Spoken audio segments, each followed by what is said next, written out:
Section 5 Compensation, Obligation and Contract, Article 1 to 78 to 1 to 90. Let's start with the first article. Article 1 to 78.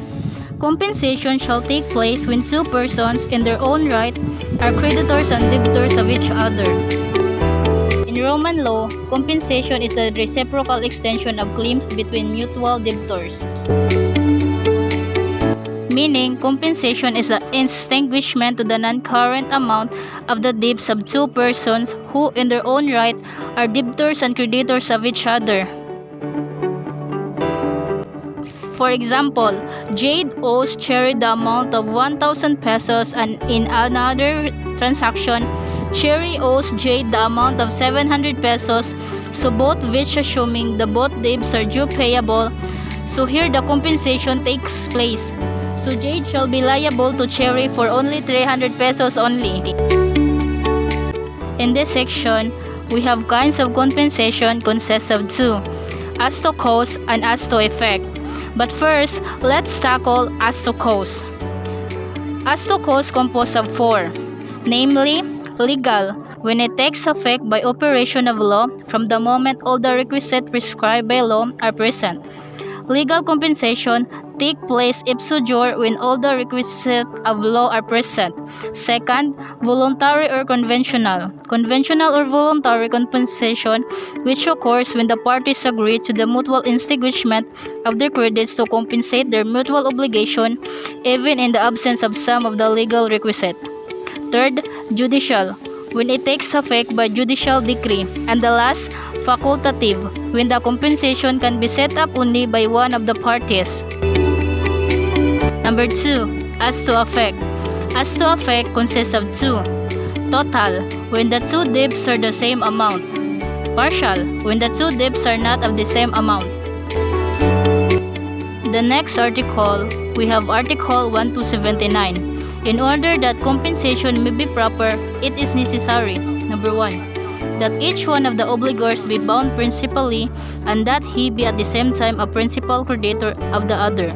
Number 2, that both debts consist in a sum of money, where if the thing due are consumable, they be at the same kind and also of the same quality, if the latter has been stated. Number 3, that the two debts be due. Number 4, that they be liquidated and demandable. Number 5, that over neither of them there be any retention or controversy commenced by third persons and communicated in due time to the debtor. When is claim liquidated? A claim is liquidated when the amount and time of payment is fixed. If acknowledged by the debtor, although in writing, the claim must be treated as liquidated. To liquidate means to make the amount of indebtedness or an obligation clear and settled in the form of money. Note that compensation cannot take place where one claim is still the subject of litigation, as the same cannot be deemed liquidated. The next article, we have Article 1 to 80. Notwithstanding the provision of preceding article, the guarantor may set up compensation as regards what the creditor may owe the principal debtor. This means this article benefits guarantor under exception to the general rule that only the principal debtor can set up against his creditor what latter owes him, although the guarantor is only subsidiarily, not principal bound. He is given the right to set up compensation. For example, Kenneth owes Joe 1,000 pesos. With Ken as guarantor, Jules owes Kenneth 1,000 pesos. The obligation of guarantee is extinguished by the compensation, but if the compensation is partial, Ken will be liable for the balance. Right of guarantor to set up compensation. The guarantor may set up compensation as regards what the creditor may owe the principal debtor. Let's proceed to the next article. Article 1 to 81. Compensation may be total or partial. When the two debts are of the same amount, there is a total compensation. This means if two debts are the same amount, there is total compensation. If two debts are unequal, the one who's lacking shall be liable for the unsettled debt. Let's proceed to the next article. Article 1 to 82. The parties may agree upon the compensation of debts which are not yet due. This means this provision of law is an exemption to the general rule that only debts which are due and demandable can be compensated. This kind of compensation has no special requisites. It is sufficient that the contract of the parties which declare the compensation is valid. For example, if Louis owed Mark the amount of 5,000 pesos that will due on February 1, 2015, Mark owed Gina the amount of 5,000 pesos that will be due on March 10, 2015. They agreed that there will be no payment on February 1, 2015 but instead be on March 1, 2015 so that all will be free from obligation before the due date. Conventional or voluntary compensation. Conventional or voluntary compensation, which occurs when the parties agree to the mutual extinguishment of their credits or to compensate their mutual obligation even in the absence of some of the legal requisites. Requisites of conventional compensation. Namely, each of the parties can dispose of the credit he seeks to compensate and that they agree to the mutual extinguishment of their credits.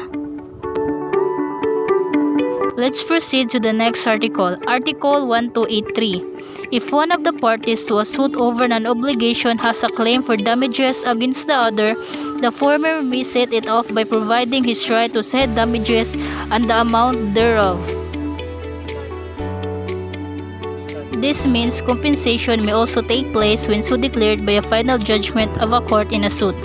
A party may set off his claim for damages against his obligation to the other party by providing his right to said damages and the amount thereof. For example, Zelda owes Maria 10,000 pesos. When Maria demanded payment, Zelda failed to pay. In anger, Maria damaged the party of Zelda to the extent of 9,000 pesos. Zelda can set off the obligation of Maria to pay him damages in the amount of 9,000 pesos against his debt of 10,000 pesos. Judicial compensation, when aid takes effect by judicial decree.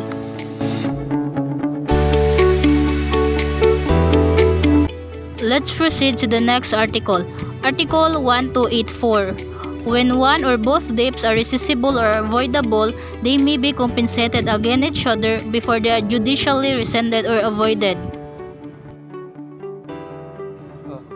This means before rescissible or voidable debts are judicially rescinded or annulled, they are valid debts. The parties may opt not to rescind or annul them. Consequently, until they shall have been judicially declared void, they can be compensated against each other. If the prescriptive period for the rescission or annulment of the debts has already elapsed, there is automatic compensation and the same will not disturb anymore. For example, Adrian owes Baboy 10,000 pesos. Subsequently, Adrian, through fraud, was able to make Baboy sign a promissory note that Baboy is indebted to Adrian for the same amount. Note that rescissible as well as voidable obligation are valid obligations, therefore, they may be compensated against each other before they are judicially rescinded or avoided. Article 1 to 85. The debtor who has consented to the assignment of rights made by a creditor in favor of a third person cannot set up against the assignee the compensation which would pertain to him against the assigner, unless the assigner was notified by the debtor at the time he gave his consent that he reserved his right to the compensation. This means if the creditor communicated the cession to him but the debtor did not consent thereto, the latter may set up the compensation of debts previous to the cession, but not of subsequent ones. If the assignment is made without the knowledge of the debtor, he may set up the compensation of all credits prior to the same and also later ones until he had knowledge of the assignment. For example, Ara owes Bena 500,000 pesos due on May 5. Bena owes Ara 150,000 pesos due also on May 5. On March 5, when there was no legal compensation yet, as if not yet due and demandable, Bena assigned his 500,000 pesos credit to Crisel, with the knowledge but without the consent of Ara. On May 5, how much can Crisel collect from Ara? The answer will be 500,000 pesos. Compensation took place after the assignment, not before. That's why there would be no compensation here. What is assignment of rights? The transfer of rights, especially contractual rights, from one party to another. Effects of assignment of rights. If the debtor consented to the assignment of rights made by a creditor in favor of a third person, he cannot set up against the assignee the compensation which pertains to him against the assigner. The next article is under Article 1286. Compensation takes place by operation of law, even though the debts may be payable at different places, but there shall be an indemnity for expenses of exchange or transportation to the place of payment. For example, Alpha obliged himself to deliver to Bravo 100 sacks of rice in Cebu. Bravo is also bound to deliver to Alpha 100 sacks of rice of the same kind in Laguna. The expenses of transportation of rice to Cebu amount to 10,000 and to Laguna is 5,000. If Alpha claims compensation, Bravo should indemnify Alpha the amount of 5,000 for the expenses of transportation. The next article is Article 1287. Compensation shall not be proper with one of the debts arises from a depositum or from the obligations of a depositary or of a bailier in commoditum. Neither can compensation be set up against a creditor who has a claim for support due by gratuitous title without prejudice to the provisions of paragraph 2 of Article 301. For example, Joey owes 10,000 to Mark. Joey deposited a ring worth 10,000 to Mark. Mark failed to return the ring to Joey. If Mark claims for compensation, there will be a breach of confidence. Let's proceed to Article 1288. Neither shall be compensation if one of the debts consists in civil liability arising from a penal offense. For example, Arthur owes Ben 1,000 pesos. Ben stole the ring of Arthur worth 1,000 pesos.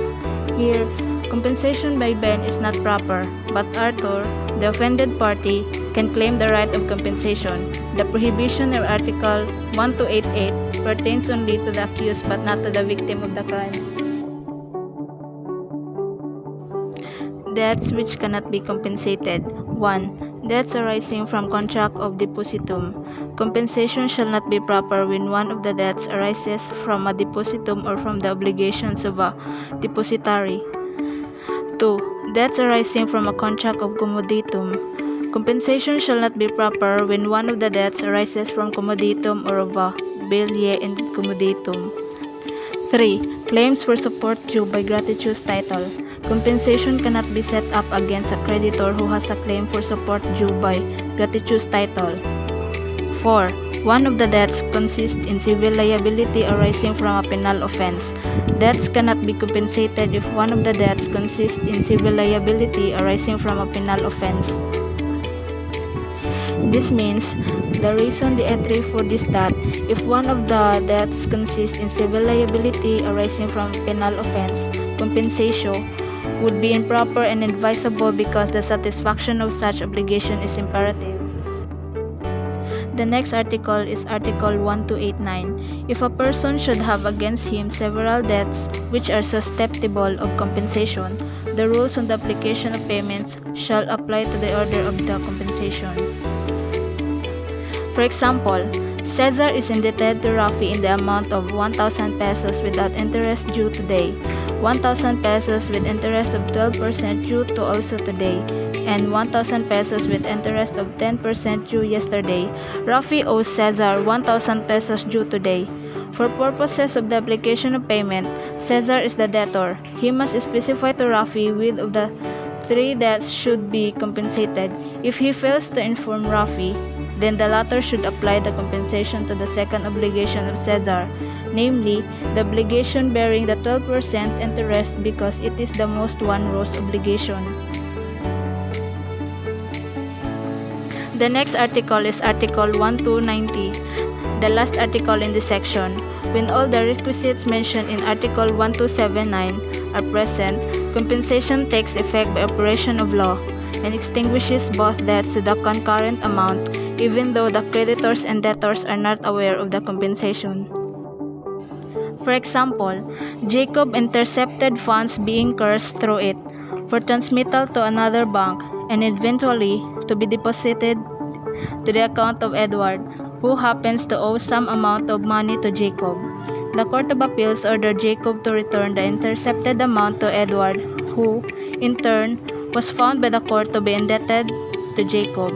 X claims legal compensation